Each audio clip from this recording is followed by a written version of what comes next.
क्या middle east की बिसात पर अमेरिका का सबसे बड़ा दांव फेल हो चुका है। एक तरफ डोनाल्ड ट्रंप जो 15 सूत्री पीस प्लान को अपनी सबसे बड़ी कूटनीतिक जीत बता रहे हैं, इसको लेकर वो ढिंढोरा पीट रहे हैं, और दूसरी तरफ है इजराइल के प्रधानमंत्री बेंजामिन नेतन्याहू, जिन्होंने सीधे वॉशिंगटन की आंखों में आंखें डालकर कह दिया है कि नो कॉम्प्रोमाइज।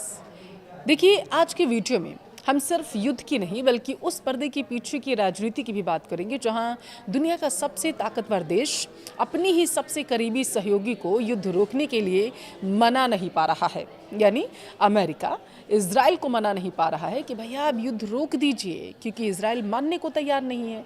आखिर इजराइल की असली रणनीति क्या है, आइए इसको विस्तार से इस वीडियो में समझते हैं। लास्ट तक जरूर देखिएगा। नमस्कार, आपके साथ मैं पल्लवी रविंद्र सिंह। देखिए, एक तरफ युद्ध की आग है और दूसरी तरफ है कूटनीति के मेज पर रखे शांति के प्रस्ताव। लेकिन जब बात गाजा की हो तो शांति का रास्ता कभी भी आसान नजर नहीं आता। दशकों पुरानी लड़ाई है ये, तो इतनी आसानी से कैसे ये मामला पूरा शांत हो सकता है, ये इजराइल कह रहा है। देखिए, आज की सबसे बड़ी खबर है यही है कि अमेरिका और इजराइल के बीच से आ रही है एक टकराव की, एक ऐसा टकराव जिसने दुनिया भर के कूटनीतिक हलकों में हलचल को तेज कर दिया है। इजराइल के प्रधानमंत्री बेंजामिन नेतन्याहू ने अमेरिकी राष्ट्रपति डोनाल्ड ट्रंप के उस गाजा पीस प्लान को सिरे से खारिज कर दिया, जिसे युद्ध खत्म करने की एक बड़ी उम्मीद माना जा रहा था। ट्रंप प्रशासन ने गाजा को लेकर 15 सूत्री बोर्ड ऑफ पीस योजना का प्रस्ताव रखा था, लेकिन नेतन्याहू का जवाब साफ और बेहद ही सख्त है। जब तक हमास पूरी तरीके से खत्म नहीं हो जाता, इजरायली सेना पीछे नहीं हटेगी। आखिर ट्रंप के इस 15 सूत्री प्लान में ऐसा क्या था जिसे इजराइल ने ठुकरा दिया है? नेतन्याहू की असली मांगे आखिर क्या है, और इस पूरे संघर्ष का वह ऐतिहासिक सच क्या है जो माना जा रहा है कि 1948 से आज तक लगातार सुलग रहा है? ये सवाल लोग सोशल मीडिया पर तेजी से सर्च कर रहे हैं। इनका जवाब जानना आपके लिए भी बेहद ज़रूरी है। सबसे पहले बात करते हैं कि इजराइल का स्टैंड आखिर क्या है इस पूरे मामले को लेकर के। वो चाहता क्या है, उसकी मंशा क्या है? इजरायली मीडिया के हवाले से जो खबरें आ रही हैं वो इजराइल के कड़े इरादों को फिलहाल के लिए दर्शा रही हैं। नेतन्याहू ने अमेरिकी शांति प्रस्ताव पर प्रतिक्रिया देते हुए साफ शब्दों में कहा कि उनका लक्ष्य हमास को सिर्फ कमज़ोर करना नहीं है। इस बयान के मायने देखिए बहुत गहरे माने जा रहे हैं। इजराइल यह स्पष्ट कर चुका है कि कोई भी ऐसा समझौता जो हमास को गाजा में दोबारा सिर उठाने का मौका दे, उसे मंजूर नहीं किया जाएगा। नेतन्याहू ने दरअसल शर्त रखी है कि हमास को पूरी तरीके से हथियार डालने ही होंगे। जब तक ऐसा नहीं होता, इजरायली रक्षा बल यानी कि आईडीएफ गाजा पट्टी से 1 इंच भी पीछे नहीं हटेगा। हालांकि ऐसा नहीं है कि अमेरिका और इजराइल के बीच बातचीत के सारे दरवाजे बंद होते नजर आ रहे हैं। इजराइल के पीएम ने खुद ही यह पुष्टि की है कि वॉशिंगटन के साथ उनकी बातचीत लगातार जारी है। ट्रंप प्रशासन की कुछ बातों और योजनाओं से इजराइल सहमत है, लेकिन युद्ध विराम और सेना की वापसी के मुद्दे पर उनके बीच गहरी असहमति है। इजराइल को डर है दरअसल कि जल्दबाजी में किया गया कोई भी पीस प्लान भविष्य में 7 अक्टूबर जैसे किसी दूसरे हमले की नींव रख सकता है। और इस पूरी देखिए कूटनीतिक रस्साकसी के केंद्र में एक अहम बैठक है जो पिछले हफ्ते हुई थी। अंतर्राष्ट्रीय न्यूज़ नेटवर्क अल जजीरा की रिपोर्ट के मुताबिक अमेरिका के नेतृत्व वाले बोर्ड ऑफ पीस के डायरेक्टर निकोले जो है, उन्होंने पिछले हफ्ते प्रधानमंत्री बेंजामिन नेतन्याहू से मुलाकात की थी।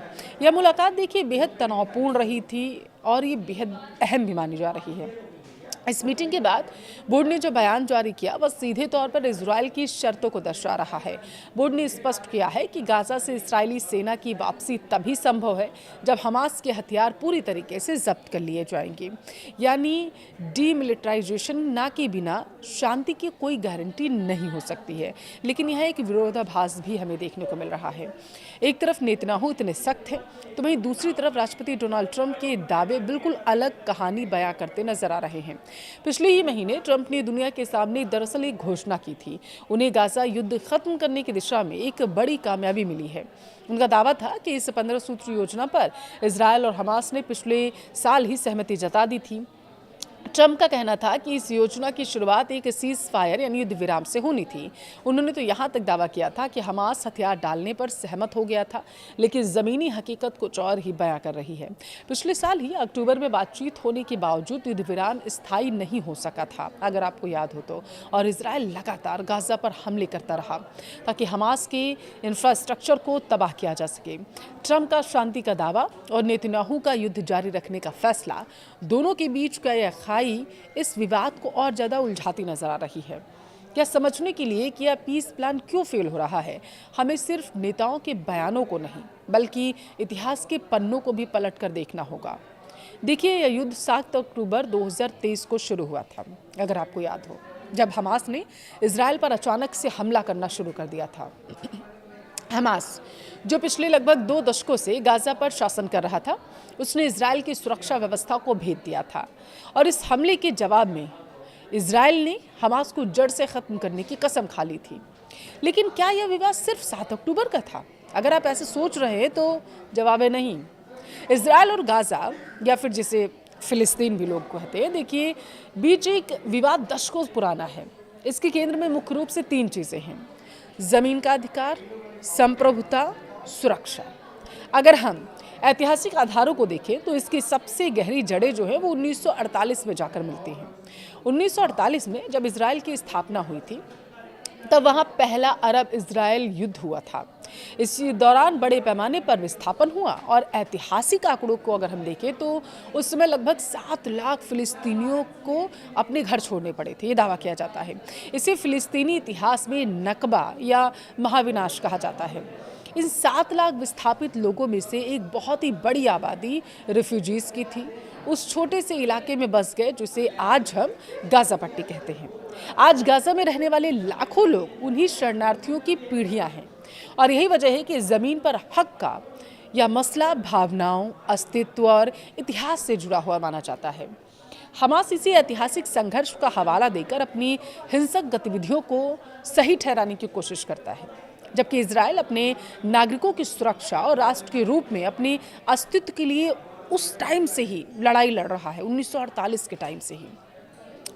आज हालात एक डेडलॉक यानी गतिरोध पर पहुंच चुके हैं। ट्रंप प्रशासन का 15 सूत्री बोर्ड ऑफ पीस प्लान एक महत्वाकांक्षी योजना जरूर है, लेकिन यह जमीनी हकीकत की जटिलताओं को सुलझाने में फिलहाल नाकाम दिख रही है। एक तरफ अमेरिका है जो इस युद्ध को जल्द से जल्द खत्म कर मिडिल ईस्ट में स्थिरता चाहता है, शांति चाहता है। हालांकि बयान से तो यही पता चल रहा है कि अमेरिका यही चाहता है, लेकिन उसकी मंशा हर बार बदलती है।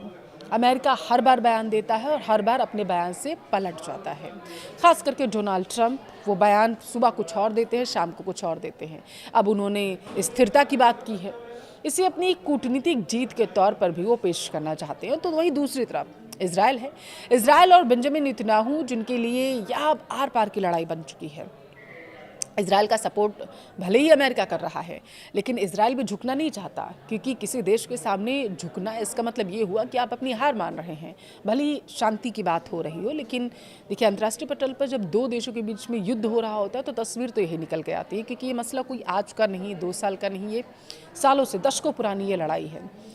नेतन्याहू यह संदेश देखिए दे चुके हैं कि दिखावटी शांति उनके देश को बिल्कुल मंजूर नहीं है, जब तक हमास के पास एक भी हथियार है, और इसीलिए वो चाहते हैं कि एक भी हथियार ना रहे। इजराइल खुद को सुरक्षित नहीं मानता। अब सवाल उठता है कि क्या ट्रंप प्रशासन इजराइल की चिंताओं को दूर कर पाएगा, अपने पीस प्लान में कोई बदलाव कर पाएगा? क्या हमास सच में हथियार डालने के लिए कभी भी तैयार होगा, जो अभी तक नहीं हुआ है? या फिर गाजा का युद्ध इतिहास के उन पन्नों में दर्ज हो जाएगा जिसका कोई अंत ही नहीं है?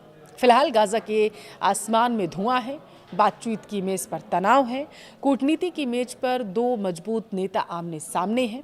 तो नतीजा देखिए अक्सर 0 ही होता है जब 2 देश आमने सामने आते हैं कूटनीति की मेज पर।